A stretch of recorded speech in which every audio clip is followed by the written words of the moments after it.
réel, ni un Dieu à adorer, mais quelque chose qui se déplaçait selon des lois précises. Maintenant, si les gens ordinaires comprenaient cela, ils n'auraient pas besoin des adeptes qui avaient calculé les cycles périodiques du Soleil. Ainsi, pour maintenir leur pouvoir intact, ils enseigneraient aux gens que s'ils ne tenaient pas compte de leurs souhaits, ils s'assureraient que le Soleil ne revenait pas. Ils pourraient même prédire, alors que leurs mesures sont devenues plus sophistiquées, l'heure exacte et la date quand la Lune irait entre le Soleil et la Terre, amenant le Soleil à disparaître. Ils pourraient alors duper les personnes en leur faisant croire qu'ils étaient la cause de la disparition. Ils pourraient alors, bien sûr, expliquer aux gens que s'ils ne continuaient pas à leur prêter quelque sorte d'hommage, ils n'intercéderaient pas en leur nom et le Soleil ne réapparaîtrait pas. Pour garder l'esprit des gens ordinaires, le sheeple, loin de voir que toute la religion était une arnaque, les adeptes mèneraient de belles et fleuries cérémonies autour du culte du Soleil, et ils s'entendraient à ce que les gens les paient pour les rituels élaborés. Et pour rendre leurs rituels valides, les adeptes prétendraient toujours que le Soleil obéit à leurs prières, convainquant ainsi les gens de leur besoin de garder les adeptes autour. Les personnes, je veux dire le sheeple, continueraient à rendre hommage à ces adeptes tant qu'ils semblaient réussir. Maintenant, les amis, si les adeptes savaient que le Soleil était un symbole de quelque chose que les gens ne soutiendraient pas, comme la croyance que Lucifer, le diable, était le Dieu qu'ils adoraient, ils devraient continuer avec leur charade, de sorte que les gens ne décideraient pas de cesser ce culte.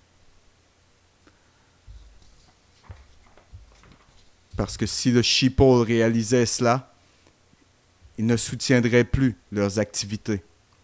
Ils auraient à garder leurs croyances du peuple et à dissimuler leur culte secret dans des symboles cachés.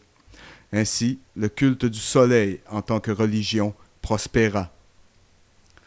M. Hutchins a discuté de cette position dans son livre, et M. William Cooper en a aussi discuté dans le sien, Behold the Pale Horse. M. Hutchins a dit ceci, je cite, « Dans le tabernacle des frères vêtus de noir, pleure Osiris, qui est le représentant du soleil, de la lumière, de la vie, du bien et de la beauté. Ils réfléchissent à la façon dont la terre pourrait encore être réjouie de sa présence. » Fin de la citation. M. Pike connectait le soleil à Osiris, mentionné par M. Hutchins, comme digne d'être pleuré. Je cite, « Les trois lumières de l'autel, à l'intérieur du temple maçonnique, représentent Osiris, Isis et Horus. Osiris était représenté par le soleil. » Fin de la citation. M. Mackie est allé un peu plus loin et informa ses lecteurs que, je cite, « Osiris était le soleil. » Fin de la citation.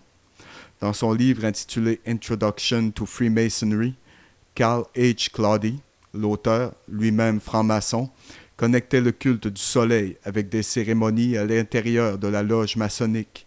Je cite, « La loge le fixe, à savoir l'initié, sur le chemin qui mène à la lumière, mais c'est pour qu'il traverse le chemin sinueux vers l'Orient symbolique. » Fin de la citation.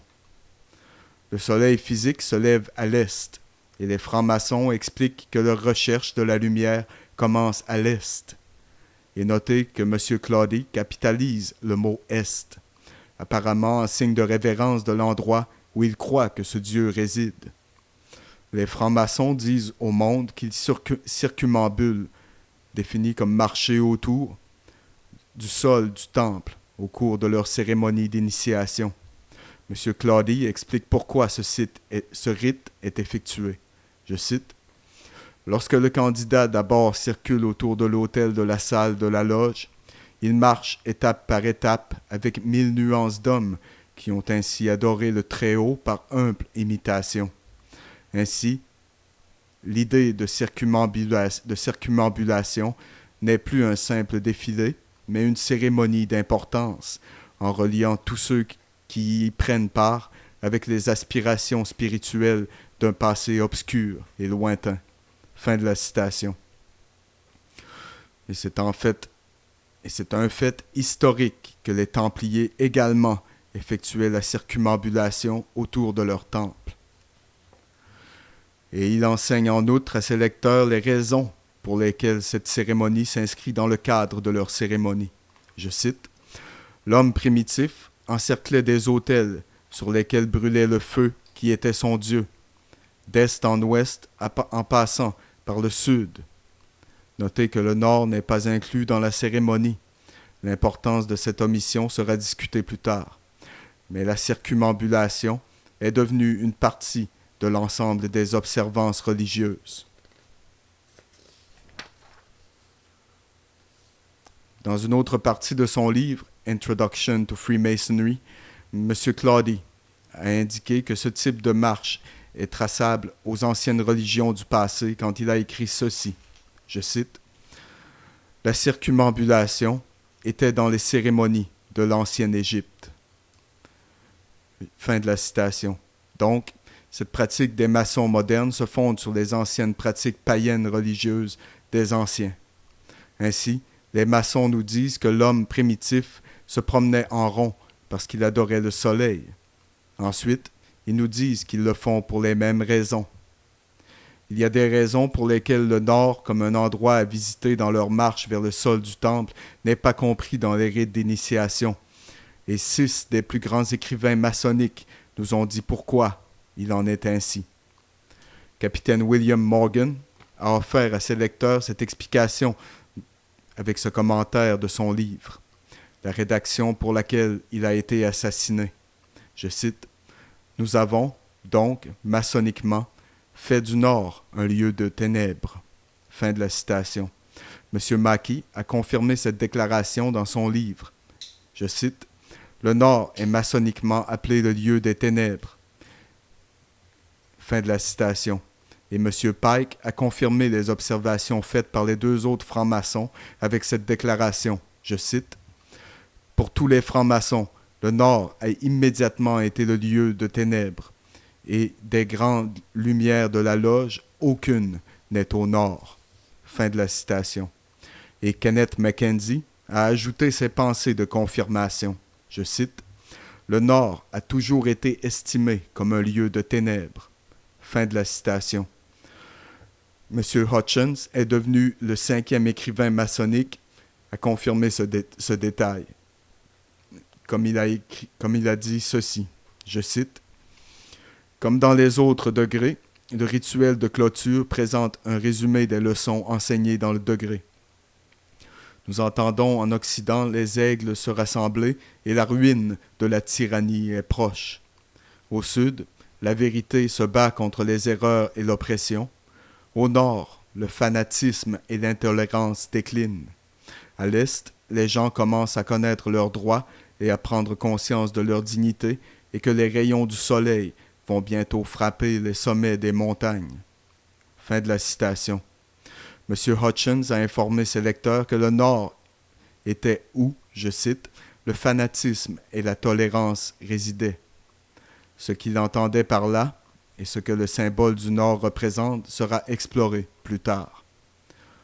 Et le 6e écrivain maçonnique qui a confirmé que le Nord était un lieu de ténèbres était Carl Claudy, qui a écrit dans son livre intitulé Introduction to Freemasonry, je cite, « Le lieu des ténèbres, le Nord. » Fin de la citation. Et la raison pour laquelle les francs-maçons n'incluent pas le Nord dans leur rite se trouve dans la Bible. Dans la Bible. La raison pour laquelle les francs-maçons n'incluent pas le Nord dans leur rite se trouve dans la Bible, dans Ésaïe, chapitre 14, verset 13. Je cite, « Je, signifiant Lucifer, j'élèverai mon trône au-dessus des étoiles de Dieu. Je m'assiérai sur la montagne de l'Assemblée dans les parties du Nord. » Fin de la citation. Le Dieu de la Bible se trouve au Nord, et Lucifer espère un jour acquérir le trône de Dieu pour son trône. Mais jusque-là, le Nord est un lieu de ténèbres. Mais tandis que le nord est un territoire exclu, l'est est le lieu de lumière et doit être respecté. M. Hutchins dit à ses lecteurs pourquoi il en est ainsi. Je cite, « L'est, la source de lumière, et donc la connaissance. » Fin de la citation. Albert Mackey cite Étienne François Bazot, écrivain maçonnique français, dans son encyclopédie. Je cite, « La vénération que les francs-maçons ont pour l'Est porte une relation à la religion primitive, dont la première dégénérescence était le culte du soleil. » Fin de la citation.